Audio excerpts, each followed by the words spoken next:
بسم اللہ الرحمن الرحیم۔ السلام علیکم۔ وہ ایک سیاہ اندھیری رات تھی جس نے میرے نصیبوں کو بھی کالا کر دیا تھا، میرے مستقبل کو میرے سامنے ایک سوالیہ نشان بنا دیا تھا، اور میری شخصیت کو سب کے سامنے تماشا بنا دیا تھا، میرا غرور خاک میں ملا دیا تھا۔ مجھ سے میری انا، میرا غرور، میری عزت نفس سب کچھ چھین لیا تھا۔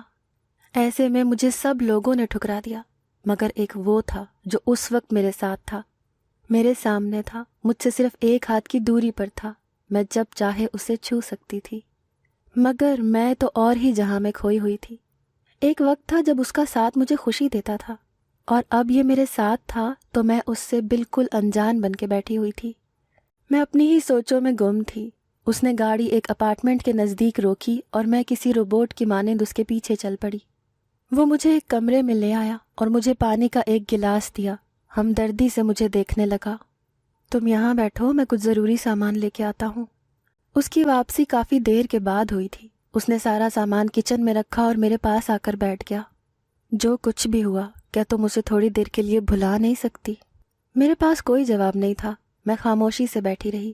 پھر وہ مجھے بہلانے کے لیے ادھر ادھر کی باتیں کرتا رہا، میرا دھیان بٹانے کی کوشش کرتا رہا، مگر وہ اپنی ہر کوشش میں ناکام رہا تھا۔ جو سانحہ میرے ساتھ گزر چکا تھا اس کا مداوع کوئی مرہم نہیں کر سکتا تھا۔ جو زخم مجھے لگا تھا اس کی دوا کسی کے پاس بھی نہیں تھی۔ اس زخم نے آہستہ آہستہ بھرنا تھا، اس کی کسک تو وقت کے ساتھ ہی جانی تھی، اور وہ پاگل یہ سمجھ رہا تھا کہ میں اس کے چند لفظوں سے بہل جاؤں گی۔ جب اس نے دیکھا کہ مجھ پر اس کی کوئی بھی بات اثر نہیں کر رہی تو وہ خاموش ہو گیا۔ اس اپارٹمنٹ میں میرا رہنا مناسب نہیں ہے، تمہیں یہاں پر چند دن اکیلے رہنا ہوگا۔ میں پوری کوشش کروں گا کہ میرے گھر والے جلد از جلد مان جائیں، اور جس عزت کی تم حقدار ہو اس عزت کے ساتھ تمہیں گھر میں رخصت کر کے لے کر جائیں، مگر وہ نہیں مانیں گے تو مجبوراً پھر مجھے اکیلے ہی تم سے نکاح کرنا ہوگا۔ اس نے میرا ہاتھ تھام لیا۔ تم اکیلی نہیں ہو، میں ہمیشہ تمہارے ساتھ ہوں، تمہاری پاکیزگی کی گواہی دینے کے لیے میں موجود ہوں۔ کیا میرا ساتھ تمہارے لیے کافی نہیں ہے؟ میں نے اب کی بار بھی اسے کوئی جواب نہیں دیا، بس خالی خالی نگاہوں سے اس کی طرف دیکھنے لگی۔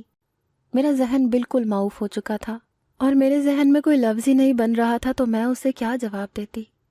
تمہیں چند دن کے لیے اکیلے یہاں رہنا ہوگا، تمہیں ڈر تو نہیں لگے گا؟ میں یہاں دن کے وقت تھوڑی دیر کے لیے آیا کروں گا، مگر رات کو یہاں پر میرا رکنا بالکل بھی مناسب بات نہیں ہے۔ ہاں، مگر جب ہم نکاح کر لیں گے تو میں پھر تب تمہارے ساتھ یہیں پر رہوں گا۔ تم بالکل بھی نہیں ڈرنا، اگر ڈر لگے یا کوئی ضرورت ہو تو مجھے کال کر لینا، میں اسی وقت آ جاؤں گا۔ اس نے میرے گال پر تھپکی دی اور کہا، دروازہ اندر سے بند کر لو، میرے علاوہ کوئی بھی آئے تو تم نے دروازہ نہیں کھولنا۔ میں نے کچن میں کھانے پینے کا سامان رکھ دیا ہے، تمہیں جس چیز کی ضرورت ہو لے لینا۔ اس کے جانے کے بعد میں بستر پر آ کر لیٹ گئی، میری آنکھوں سے گرم گرم آنسو بہنے لگے۔ اپنی نسوانیت کے پندار کی میں نے بہت حفاظت کی تھی، خود کو سینت سینت کے رکھا تھا، کبھی کسی کو خود پر انگلی اٹھانے کا موقع نہیں دیا تھا، اور آج میں بے قصور ہوتے ہوئے بھی سب کی نظروں میں مجرم بن گئی تھی۔ میری نظروں کے سامنے اپنے ماہو سال گھومنے لگے۔ میرا نام نور ہے، میں نے بچپن سے ہی بہت خود ترسی والی زندگی گزاری ہے۔ میں چھوٹی سی تھی جب میرے ابو فوت ہو گئے تھے اور میں اپنی ماں کے ساتھ نانی کے گھر آ گئی تھی۔ میری نانی تو بہت اچھی تھیں، ہم دونوں کا بہت خیال رکھتی تھیں، مگر مومانی کسی بھی صورت ہم لوگوں کو برداشت کرنے پر تیار نہیں تھیں۔ وہ میری امی سے پورا دن گھر کے کام کرواتی رہتی تھیں، اور جب ماموں آتے تو ان سے جھوٹی سچی شکایتیں لگاتی تھیں۔ یوں ماموں امی کو کہتے تو کچھ نہیں تھے، مگر وہ دل ہی دل میں امی سے بدظن ہو گئے تھے۔ ساری صورتحال سے نانی بہت پریشان رہتی تھیں، وہ چاہتی تھیں کہ امی کی جلد از جلد شادی ہو جائے، اور اس مقصد کے لیے انہوں نے ایک رشتے والی کو بھی رکھا ہوا تھا۔ پھر ایک دن وہ ایک رشتہ لے کر آئی اور اس کی تعریفوں میں زمین آسمان کے کلابے ملانے لگی۔ میری نانی کو بھی یہ رشتہ معقول لگا تھا، کیونکہ وہ مرد اکیلا تھا، اس کی ایک ہی بیٹی تھی جو کہ میری ہی عمر کی تھی، اس کی پہلی بیوی فوت ہو چکی تھی، ساس نند کا کوئی جھنجٹ ہی نہیں تھا۔ نانی اس سے ملی، گھر بار دیکھا، ماموں نے تھوڑی بہت چھان پھٹک کی اور ہاں کر دی۔ 1 مہینے کے بعد ہی میری امی کی سادگی سے دوسری شادی ہو گئی۔ اس دن میں نے اپنی امی کو پہلی دفعہ اتنے سجے سنورے دیکھا تھا، مجھے انہیں دیکھ کر بہت خوشی ہو رہی تھی۔ امی ہم کہاں جا رہے ہیں؟ میرے اس معصوم سوال پر انہوں نے مجھے پکڑ کر سینے سے لگا لیا اور رونے لگی۔ نانو انہیں ڈپٹنے لگی۔